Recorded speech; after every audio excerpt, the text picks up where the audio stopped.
Welcome to CLAS Connections, a mini-cast that spends a heartfelt 5 minutes with people from UConn's College of Liberal Arts and Sciences. In each case, their special connection has had a profound and lasting impact on their lives. Today, we hear from Akshayaa Chittibabu, a 2019 graduate and Holster Scholar, and her undergraduate advisor, Associate Dean and Professor of Sociology, Bandana Purkayastha. They discuss how one late-night phone call accelerated their connection toward a family-like bond that they still share today. Here's Akshayaa and Bandana. Do you remember the first time we met? Yes, I do. I remember middle of a normal working day, somebody walking into my office saying, I'm thinking of going to India and doing this research. And I'm thinking furiously, like, come again. You want to go to India to do research, and you're an undergraduate. Are you a sociology major? No. Okay, are you a social sciences major? No. That was the introduction.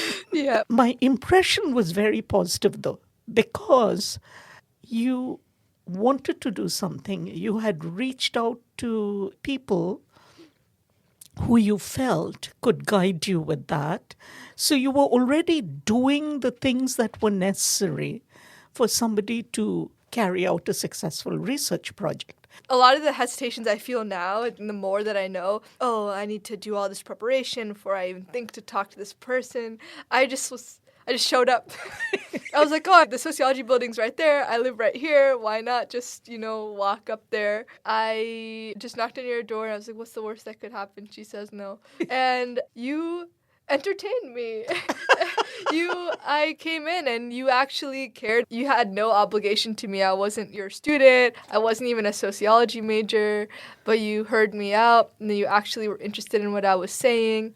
And that was such a powerful moment for me because I think if it went any other way, it would have reinforced a sense that I should be more timid or I should wait till I'm older or have more classes under my belt. Instead, I was emboldened to, if there's something I'm interested in, I should just go for it. And I think that stayed with me throughout college. When you encountered those first challenges while you were on the field, that was a learning moment, both for you and me, I think. Do you remember that? Here she is with this grant, with all of her plans falling through. There's one place that had internet in the local library.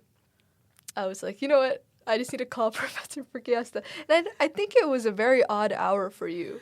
It was pretty late at night. So I did get a call. I think it was 10:30, 11 at night. I don't do well at night anyway. And to get a call, because I knew her situation, she was in the rural area. All I could think of is we have to figure out how to retrieve this.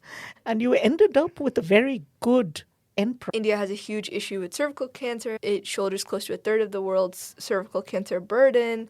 And a lot of that falls on rural women, 80%. Close to. So what was impeding women from taking up screening if it was free and if they were found to have a cancerous result, why not go ahead to get more treatment at that point? And I wanted to explore that further. And so you were extremely helpful for that process of taking my wood and helping me build a house from it.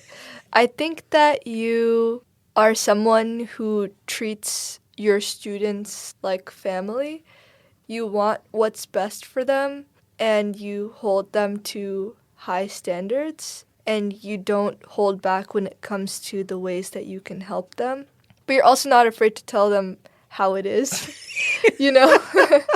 And I think that is just a very deep form of care that is hard to come across in a lot of mentors. You've always made sure that I'm thinking about that in a way that's staying true to myself. You had advocated for the students who were Jains and Buddhists and Hindus and particular kinds of foods because as a conversation was going around about sustainable food and then diversity and so on, you brought the valuable insight that we need to also think respectfully of different religions and cultures. As a senator, I was talking to a lot of students at the different cultural centers on campus. One of my roommates in college for 2 years practiced a strand of Hinduism that didn't allow her to eat onions, garlic, any type of meat, egg. So imagine, like, what was she able to really eat at the dining hall? Not much. And so she would be eating bread and, like, jam in our room. But they would have, like, kosher options, halal options, but they didn't have options for these other students. And I think that subconsciously reinforced who's important and who's not, who gets to, you know, feel like they have a space on campus to practice their own faith and feel respected for that. I would have never thought that that was something that would immediately create such change, but I think that having President Herbst also back it created a huge amount of power of, let's start developing meals for these minority communities. And now in all of UConn's dining halls, there is food for all of those minorities that respects their dietary requirements. And I think that when I think about my legacy at UConn, that's something that I'm really grateful that I spent my time working on. The big public things you did were extremely important. But I think this that you did quietly has been equally important.